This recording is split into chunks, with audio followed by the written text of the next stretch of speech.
साथियों नमस्कार, मैं आपका मित्र निखिलेश्वर साहू आपका स्वागत करता हूं आज की इस नए मोटिवेशनल स्टोरी में। तो दोस्तों, यह कहानी है एक दुकानदार की जिन्होंने अगरबत्तियां की दुकान खोली। सुगंधित अगरबत्तियां लाकर उन्होंने जमाई और बड़े अच्छे से दुकान सजाई और बहुत अच्छा उनका व्यवहार था। ग्राहकों के साथ वो बहुत अच्छे से बात करता था। धीरे धीरे उस क्षेत्र में उसकी दुकान जम गई। 1-2 महीने के अंदर ही बिक्री होने लगी। दुकान में पैसा भी आने लगा। बड़े खुश थे। दुकान के बाहर एक बड़ा सा बोर्ड इन्होंने लगवाया हुआ था। उस पर लिखवाया था बड़े बड़े अक्षरों में, हमारे यहाँ सुगंधित अगरबत्तियां मिलती है। कुछ समय के बाद एक सज्जन उनकी दुकान पर आए और कहने लगे, साहब बोर्ड में गड़बड़ी लग रही है मुझे तो। उन्होंने पूछा, क्या हो गया, आपको क्या गड़बड़ी लग रही है? मैंने तो सही लिखवाया है।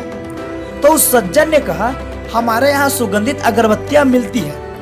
अगरबत्तियां दुनिया के किस कोने में बदबू वाली मिलती है? अगरबत्तियां तो सारी की सारी सुगंधित ही मिलती है। आपने जो हमारे यहाँ सुगंधित अगरबत्तियां मिलती है लिखवाया है, इसमें से सुगंधित मिटवा दीजिए, उसका कोई मतलब ही नहीं है। भोला वाला दुकानदार ने कहा, सही तो कह रहे हो, उसका क्या मतलब है? पेंटर को बुलाया और कहा, भाई पेंट कर दो। तो अब सुगंधित शब्द था उस पर पेंट हो गया।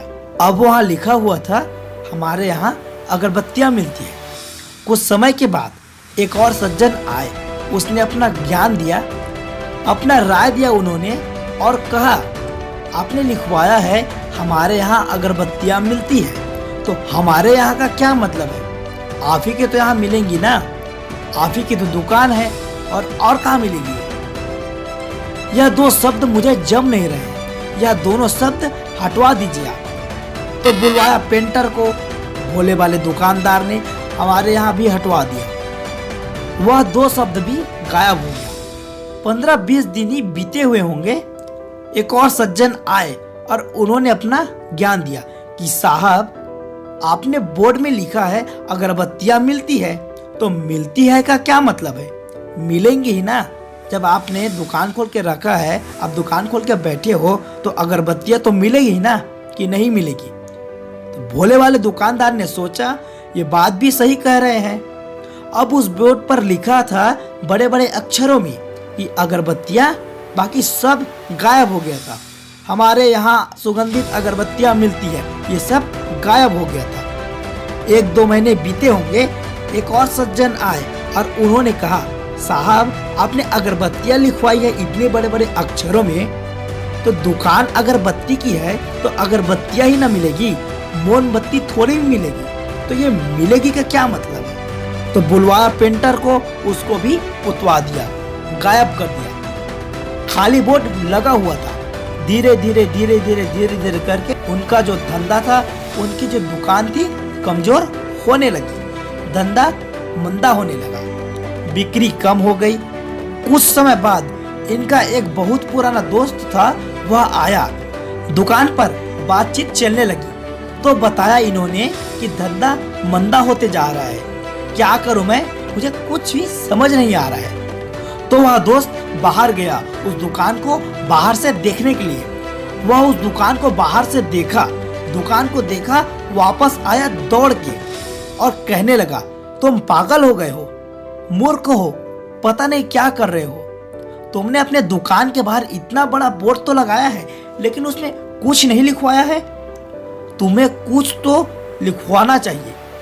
तुम वहां लिखवाओ कि हमारे यहाँ सुगंधित अगरबत्तियां मिलती है, फिर देखना क्या दुकान चलेगी तुम्हारी। जहां उस दोस्त ने यह बात कही, उस भोले वाले दुकानदार का दिमाग ठनका कि वो सबकी राय लेते चला गया और खुद का नुकसान कर बैठा। अगर आप सबकी राय लेते जाए तो कहीं आपका भी दुकान मंदा ना पड़ जाए, कहीं आपका बोर्ड ना हट जाए। बड़ी छोटी सी यह कहानी है, जिसका सार सिंपल सा यह है कि यह कहता है कि जब तक आप डरते रहेंगे, दूसरों की राय लेते रहेंगे, तब तक आप अपनी जिंदगी में फैसले नहीं कर पाएंगे। अगर यह वीडियो आपको अच्छा लगा होगा तो जरूर से इस वीडियो को लाइक करें। इस वीडियो को अपने दोस्तों के साथ, अपने परिवार वालों के साथ जरूर से शेयर करें। अगर आप नए होंगे तो हमारे इस यूट्यूब चैनल को जरूर से सब्सक्राइब कर लीजिए। तो मिलते हैं दोस्तों किसी नए मोटिवेशनल स्टोरी के साथ। तब तक के लिए नमस्कार, जय हिंद, वंदे मातरम।